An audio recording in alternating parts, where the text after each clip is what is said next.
விளிம்பு நிலை மக்களின் கல்வி உரிமை மருத்துவ துறையிலே பாதிக்கப்படுகிறது. நுழைவுத் தேர்வு என்னும் பெயரால் இப்படிப்பட்ட ஒரு தாக்குதலை தொடுக்கக்கூடாது. எனவே நீட் வேண்டாம். ஒட்டுமொத்தமாக கல்வி தொடர்பான அதிகாரத்தை இந்திய ஒன்றிய அரசே எடுத்துக்கொள்கிறது என்கிற ஆதிக்க போக்கை கண்டிக்கும். பாதிப்புக்குள்ளாகக்கூடிய வகையிலே அவர்களை எல்லாம் மறைமுகமாக வெளியேற்றுகிற ஒரு சதி முயற்சி,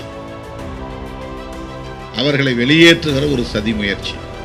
அரசு மேல்நிலை பள்ளிகளில் இருந்து பயின்று மாநில அரசின் பாடத்திட்டங்களின் வழியாக பயின்று மருத்துவ கல்வி பெறுவதற்கான வாய்ப்பை பெற்றவர்கள் 30 பேர். நீட் வந்த பிறகு வெறும் 5 இடங்கள் தான். நீட் தேர்வு சிபிஎஸ்இ மாணவர்களுக்கும் வசதி படைத்த குடும்பத்தினருக்கு மட்டுமே ஆதரவாக உள்ளது. நீட் தேர்வு முறைகேடுகளால் 20.38 லட்சம் மாணவர்கள் பாதிக்கப்பட்டுள்ளனர். வாய் புளித்ததோ மாங்காய் புளித்ததோ என்று ஏதோ இந்திய ஒன்றிய அரசுக்கு எதிராக பேச வேண்டும் என்று பேசுகிற கருத்துக்கள் அல்ல. எவராலும் மறுதலிக்க முடியாத ஆதாரங்களுடன் கூடிய வாதங்கள் இவை.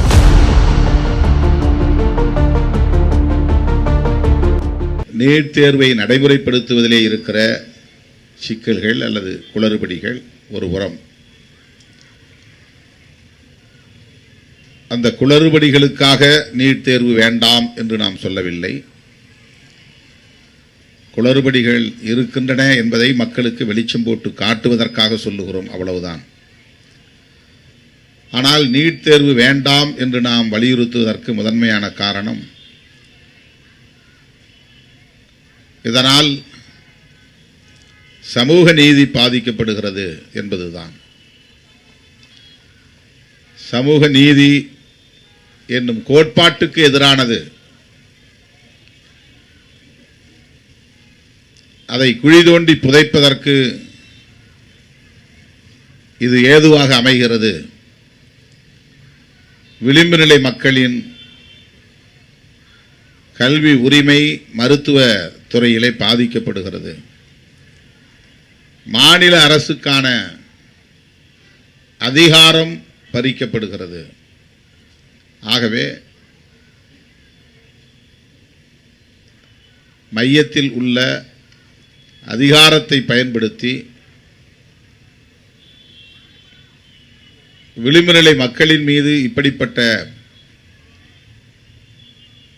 நுழைவுத் தேர்வு என்னும் பெயரால் இப்படிப்பட்ட ஒரு தாக்குதலை தொடுக்கக்கூடாது. எனவே நீட் வேண்டாம்.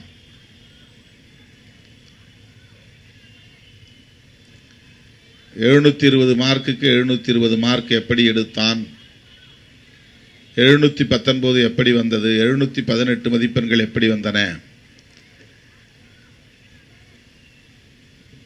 கோடிக்கணக்கான ரூபாய்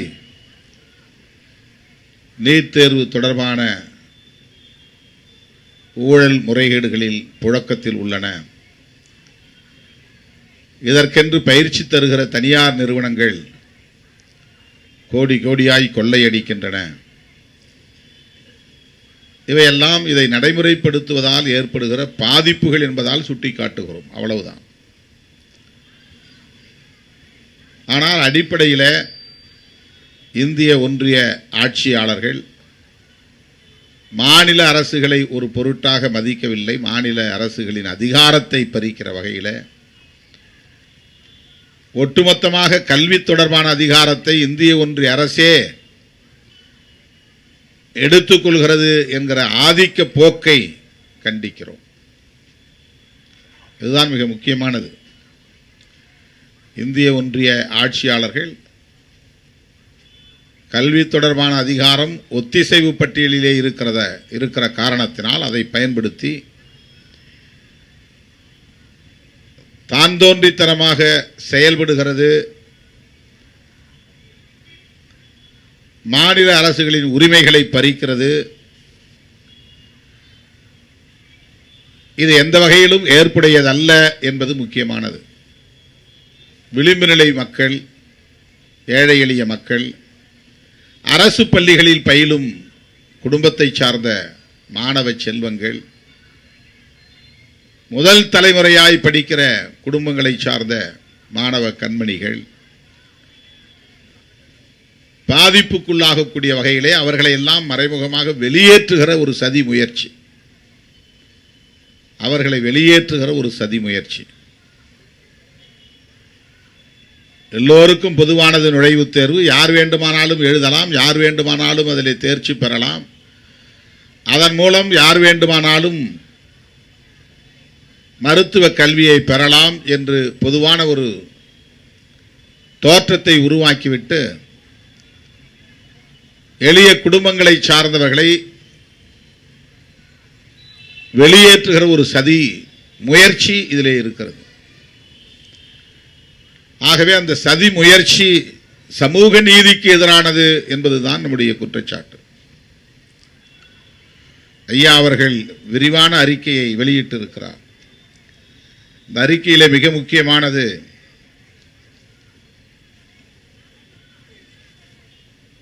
நீட் தேர்வால் பாதிக்கப்பட்டவர்கள் யார் யார், ஒரு 5-6 தலைப்புகளிலே விரிவான அறிக்கையை அவர் பதிவு செய்திருக்கிறார், வெளியிட்டிருக்கிறார்.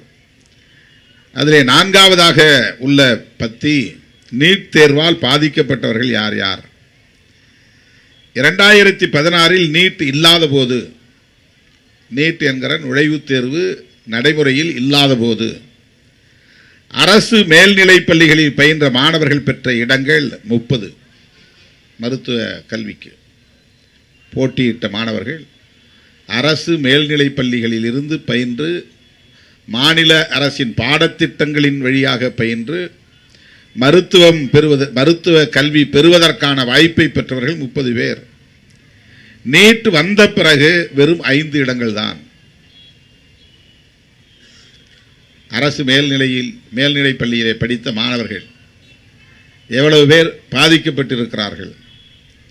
நீட் இல்லாத போது மாநில பாடத்திட்டத்தின் கீழ் படித்தவர்களுக்கு கிடைத்த இடங்கள் மொத்தம் நீட் இல்லாத போது 3546.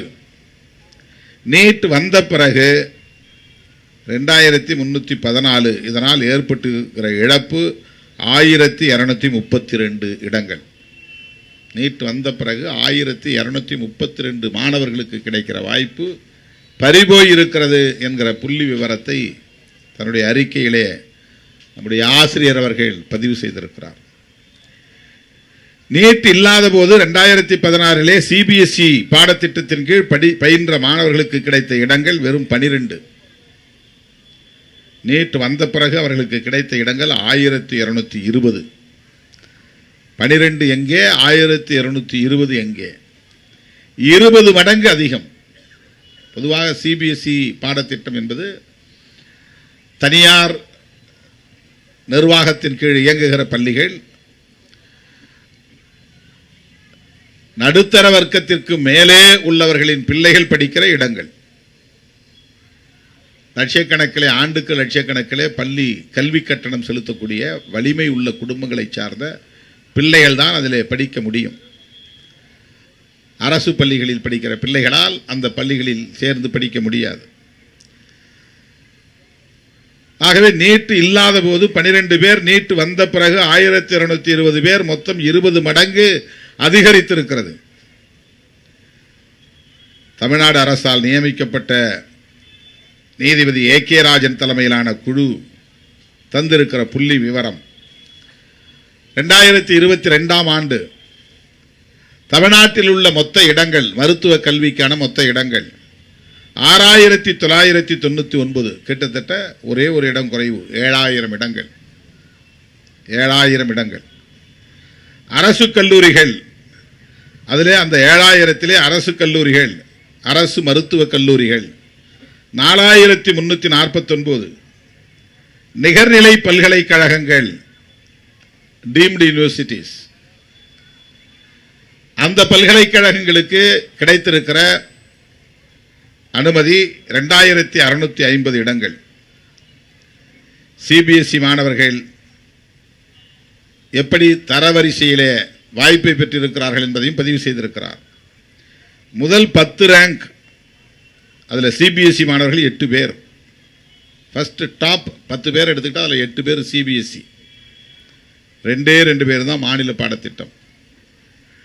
ஃபர்ஸ்ட் 100 ஸ்டூடெண்ட்ஸ் 100 பேர் எடுத்துக்கொண்டால் அந்த 100 பேரில் சிபிஎஸ்இ படித்தவர்கள் 81 பேர், மாநில பாடத்திட்டத்தில் படித்தவர்கள் 17 பேர். 1000 பேர் என்று எடுத்துக்கொண்டால் அந்த 1000 பேரில் மாநில பாடத்திட்டத்தின் கீழ் படித்த மாணவர்கள் வெறும் 394 பேர். மாநில பாடத்திட்டத்தின் கீழ் படித்த மாணவர்கள் அரசு பள்ளிகளிலே படிக்கிற மாணவர்கள். மிக மிக வசதி குன்றிய, பொருளாதாரத்தில் நலிவடைந்த ஏழை எளிய குடும்பங்களை சார்ந்த பிள்ளைகள் தான் இன்றைக்கு அரசு பள்ளிகளில் பயின்று கொண்டிருக்கிறார்கள், மாநில பாடத்திட்டங்களில் படித்து வருகிறார்கள் என்பது அனைவரும் அறிந்த உண்மை. நீட் தேர்வுக்கு முன் சிபிஎஸ்இ வாரியத்தில் இருந்து 1% மட்டுமே, ஒரே 1% மட்டுமே மருத்துவ படிப்பில் சேர முடிந்தது. இப்போது 1000 ரேங்குகளில் அது 60% ஆகிவிட்டது. நீட் தேர்வுக்கு முன் மாநில பாடத்திட்டத்தில் படித்த 98.2% மாணவர்கள் எம்பிபிஎஸ் படிப்பிலே சேர முடிந்தது. தற்போது அது 59% குறைந்துள்ளது. இதுவெல்லாம் ஏகே ராஜன் நீதிபதி தலைமையிலான குழு தந்திருக்கிற புள்ளி விவரங்கள். நீட் தேர்வுக்கு முன் கிட்டத்தட்ட 14.8% தமிழ் வழி மாணவர்கள் எம்பிபிஎஸ்ஸிலே சேர முடிந்தது. ஆனால் தற்போது அது 2%க்கும் கீழே குறைந்துள்ளது. நீட் தேர்வு சிபிஎஸ்இ மாணவர்களுக்கும் வசதி படைத்த குடும்பத்தினருக்கு மட்டுமே ஆதரவாக உள்ளது. நீட் தேர்வு முறைகேடுகளால் 20.38 லட்சம் மாணவர்கள் பாதிக்கப்பட்டுள்ளனர்.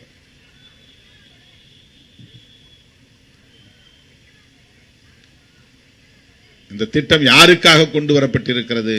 இந்த நுழைவுத் தேர்வு எதற்காக கொண்டு வரப்பட்டது? எப்படி சமூக நீதியை நீர்த்து போகச் செய்கிறார்கள்? சமூக நீதியின் மூலம் எளிய குடும்பத்தினர் பெற்ற பயன்கள் எவ்வாறு தடுக்கப்படுகின்றன, தட்டி பறிக்கப்படுகின்றன? இதுதான் ஆசிரியர் அவர்கள் வெளியிட்டிருக்கிற அறிக்கையில் சொல்லப்பட்டிருக்கிற உண்மைகள். இவை அனைத்தும் புள்ளி விவரங்களோடு தொடர்புடையது. வாய் புளித்ததோ மாங்காய் புளித்ததோ என்று ஏதோ இந்திய ஒன்றிய அரசுக்கு எதிராக பேச வேண்டும் என்று பேசுகிற கருத்துக்கள் அல்ல.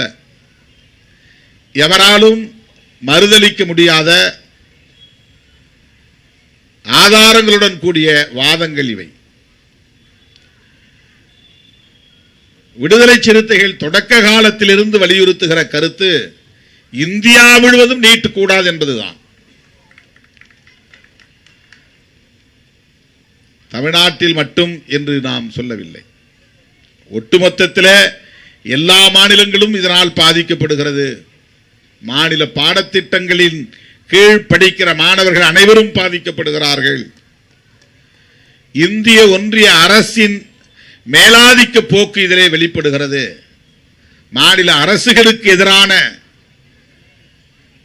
ஆதிக்க போக்கு வெளிப்படுகிறது. எனவே ஒட்டுமொத்தமாக அகில இந்திய அளவில் ஜனநாயக சக்திகளை ஒருங்கிணைத்து நீட்டுக்கு எதிராக போராட வேண்டிய தேவை இருக்கிறது.